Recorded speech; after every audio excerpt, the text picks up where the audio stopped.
welcome. Thank you for joining me at the table. I'm Thomas Dodderwick, and this week I have the joy of sitting down with one of the men in formation for the Diocese of Great Falls-Billings, Jeremy Berka, who joins me via GoToMeeting all the way from Oregon.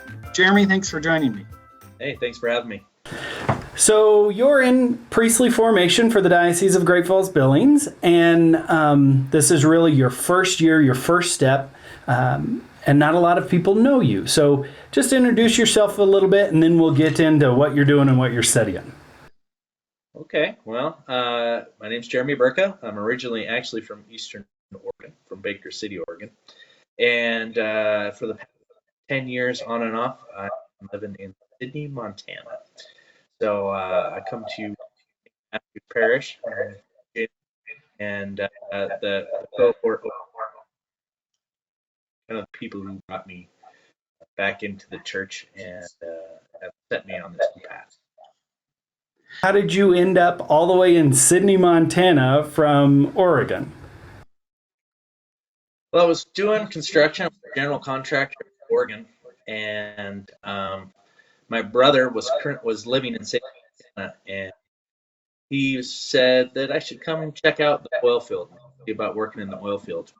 And he had a friend up there who worked in the production side in the frac industry, and he invited me up to come check it out. And I did some bird hunting. I kind of fell in love with the area, and then I went ahead and moved up the next year and took a job with his friend. So that's how I ended up in Sydney. And then it's a varied story from there, of course. Discerning to go into formal formation for the priesthood is not an easy process. Can you share a little bit about your journey to making that decision to enter into formal formation?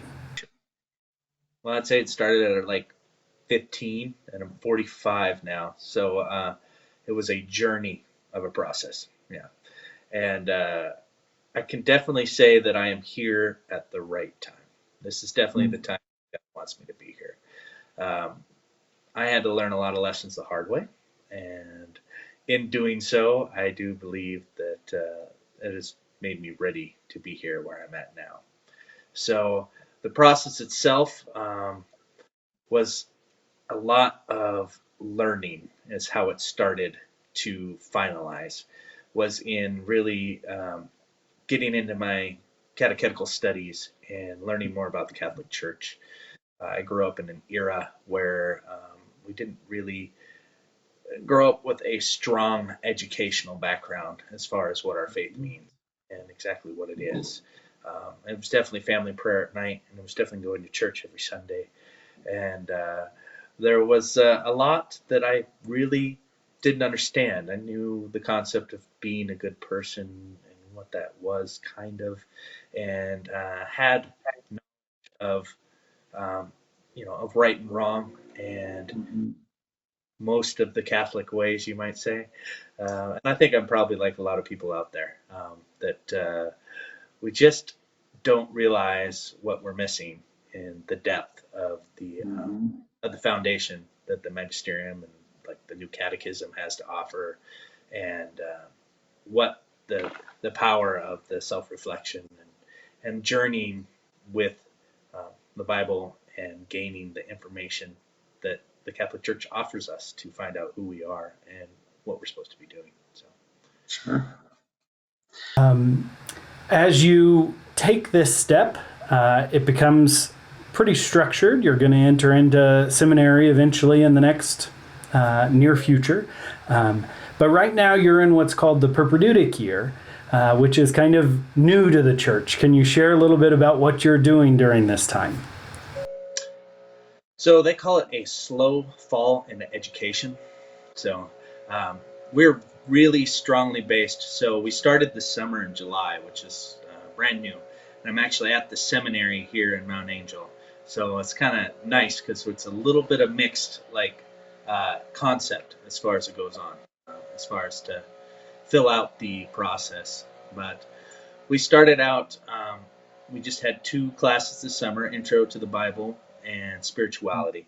and we really started delving deep into something called Lectio Divina, and how to meditate on some scripture.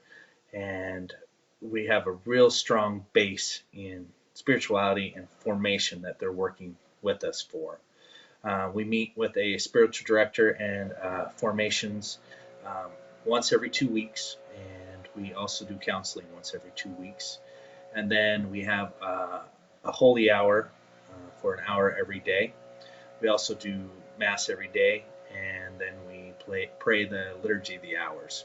So a lot of what we're doing right now is learning how to create a lifestyle of prayer and how to really center ourselves in prayer. And then on top of that, we have our academic courses. So this semester I have psychology, Christian humanism, communications, academic studies, and Latin. And it's not per se a heavy course load, because all of the courses have now been redesigned in order to help us learn how to implement good study behaviors, good study habits, excellent academic, like how time management, and how to incorporate all of this into our heavy orarium that we already have, which is basically our schedule, and how to make that work on a daily basis and be prepared to enter with a heavier class load next semester, and then a full class load next year is kind of how it will progress. And so how long is the process between now and, God willing, your ordination? How many years do you think that is? Well, I can tell you that they may know by the time this year is over. And Oh, really? we are still, I think everything is still a little bit being figured out as we go along and put together as we go along. And by the end of this year, they'll decide how many credits from my past collegiate experience will transfer forward. I can say that it will probably be a minimum of 7, a maximum of 9 types of years is probably what I'm looking at. So. And so over that time period, what other kind of courses will you be taking? What kind of stuff will you be learning? Well, we start out with the getting a degree in philosophy. So the basis is that we need to learn reason before we delve deep into theology. So we had a spirituality and a Bible course this summer, and I may not see those again for another 3 or 4 years. But the whole point of that was that we learn how to do that on our own, and then delve into that and dive into that for the entire time while we're studying philosophy and learning the art of reason and getting prepared to really go into philosophy with the right mindset, or to theology, I apologize, with the right mindset. What is it about being a priest that draws you to want to endure this long process of education and walking towards ordination? You know, my entire life, I've had people come up to me and say, "You would be a good father," you know, and I always took that as that was going to be a family. And through a lot of experience and a lot of time and a lot of God sometimes shoving me and sometimes casually pulling me along, I now realize that type of fatherhood that I am made out for is a different calling, and it's more in line with the priesthood. At my age of 45, I'm hoping that I'm in the right direction at this junction in time. But how it works with the propedeutic year is I really have until the end of my philosophy degree before I have to cement the direction to become a priest. And here at Mount Angel, and I would guess at most seminaries, the staff is really dedicated to make you the best you can be. So if that ends up being a calling to the priesthood, then that's what they want. But if that ends up not being a calling to the priesthood, then that's what they want as well. And I really like where they're heading with this propedeutic program, and think that it may become something that most families are going to want. Sure. They're meant to do as their first year of college, so that they can learn how to learn who they are and what it means to discern for a lifetime what you want to do. It's a very important skill that they're teaching us here. Yeah. What is it about Eastern Montana? I mean, you said that you grew up in Oregon, and so you probably have some connections there that you might want to be part of that Catholic community there too. What is it about the community in Eastern Montana that you want to serve as a priest? Well, I grew up in a small town, and I've lived in a lot of different small towns around the United States. My sister does still live in Eastern Oregon, but the rest of my family is kind of all over the place. I have a sister in Singapore, and then a brother down in Texas currently. But more than anything, it's just that dynamic of Eastern Montana, the mentality, the type of people, that small community, the cattle ranchers, just the graciousness that I've experienced in the area. It's completely amazing how giving and loving and just how much there is in Eastern Montana. And I am so thankful for all the different people that have been involved in getting me here, and all the people that continue to pray for me every weekend and every day. And it's a little mind blowing when you come down to it. Being so far away from us, do you feel disconnected, or do you feel connected to the people here in Eastern Montana?